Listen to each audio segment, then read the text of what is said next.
Cutler.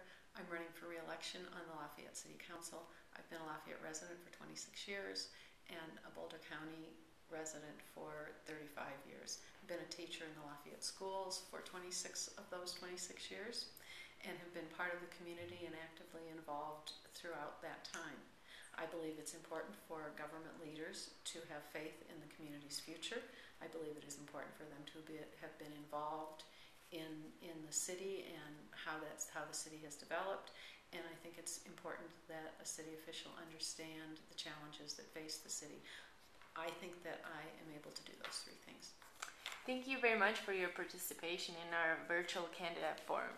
Can you tell us about your personal involvement with Boulder County's nonprofit community? Well, in the last 30-some years, it's been varied. And when I moved here, my involvement, I had the time, and my involvement was more ongoing, so that I might have been a volunteer. I was a volunteer for People's Clinic and Planned Parenthood for over a year in both cases, showing up on a regular basis. As time went on and I had jobs and school, I found that I had less time to be involved actively, and so I continued to work on specific events that I might have been invited to be part of.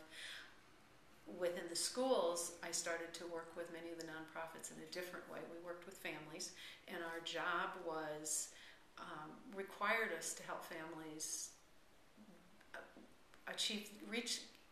get the resources that they needed to meet the family needs. So we worked closely with Sister Carmen, with Community Food Share. At that time we had snacks, and Community Food Share provided our snacks to emergency family assistance.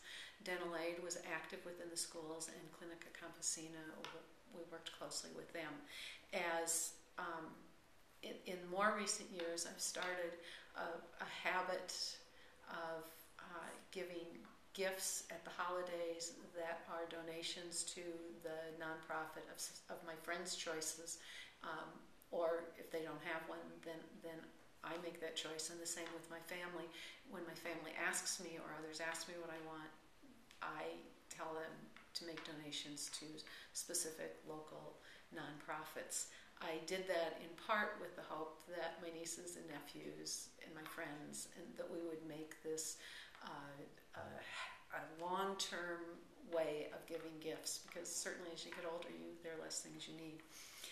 The other thing that I've been very involved with is Lafayette's One Lafayette program, and that is the city manages, organizes fundraisers, and works with community nonprofits so that we can help fund the services that they do in our community. We recently, Tuesday night, October 6th, gave, I believe it was $27,000 to 15 local nonprofits. Great. The Community Foundation has identified a lack of diversity in representation both among elected officials and among nonprofit leadership.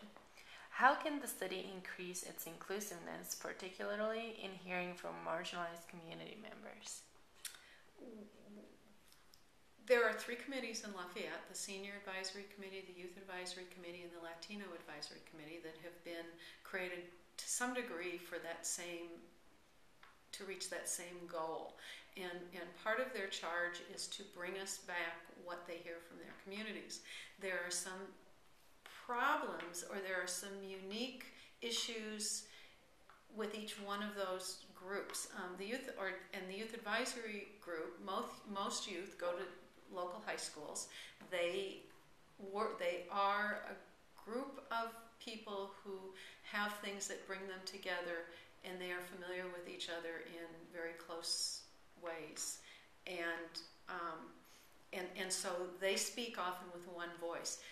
The seniors, the Latinos, and other of the groups that we might be concerned about not having significant involvement are different than that. They come from different walks of life. They have different levels of education. Their needs are different. Their wants are different.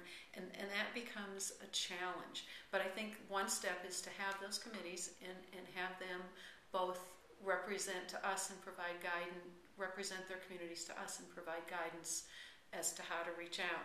In addition, we've got to show up. We have to invite people to come, and we have to listen.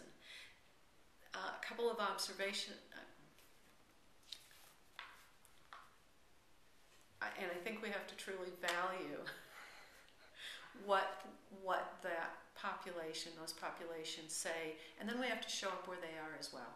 And when we show up, we have to show up as a guest, not as the person who's in charge. What are your ideas on addressing volatile sales tax revenues, a portion of which is used to support local nonprofits? The volatile sales tax is only a part of the problem. The real problem is how cities, counties, school districts, and to some degree nonprofits are funded. And so as long as our primary funding source is sales tax, then we're going to have some problems. So first we have to look at, not only are the sales taxes volatile, but then they're changing, and people are buying things on the internet. People are, as the baby boomers get older, we're a large sector of the population, and we spend far less money than we might have before. So not only are they volatile, but they're also decreasing. So we have to find new ways to bring in revenue. One of the things, and I think we have to identify and recognize that there are some initiatives that communities are taking, governments are taking, where we go to the voters and we ask them to pay additional taxes, to target those taxes, to fund specific kinds of activities, and then that frees more of the other sales tax money to go directly to operating expenses. That has to continue, but it's not enough. One of the things the Boulder County Consortium of Cities did, starting about 2 years ago, was looked at very closely at revenue sharing and revenue stability. And at the end of that, with the idea of Boulder County coming up with a plan where we could actually share some of the revenues. The hugest problems with any result that we came up with was something called leakage. And the outlying communities in Boulder County, specifically Longmont, Erie, Lafayette, a lot of their tax money completely leaves Boulder County. And as a result, not only would we, if we started revenue sharing within the county alone, not only would that cost some of the winners' money to give to the losers, but we've already got significant leakage to those other counties and other areas. And in the long run, I believe the solution has to be a statewide solution.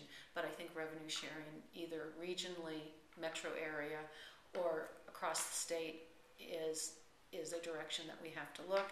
I have to say that this year the consortium has decided to work with legislative agendas and to try and to work with our legislators on issues that we think as a consortium are very, very important. And one of the 3 issues that we've chosen is to start to chip away at that revenue sharing process plan for the future. Anything else you'd like to share with the nonprofit community? Yes. One of the things that I've learned both through my work in the schools, through my experience on city council, and through my own work, my own life in the community, is how valuable the local nonprofits are to the community. How they provide a safety net, not only for food, clothing, shelter, safety, housing, and health, but they also provide valuable resources for people to have their leisure needs met, their educational needs met, and they do that at relatively no cost to the city. They make us look great, and they make the world better, a better place for everyone. And thank you. Thank you very much.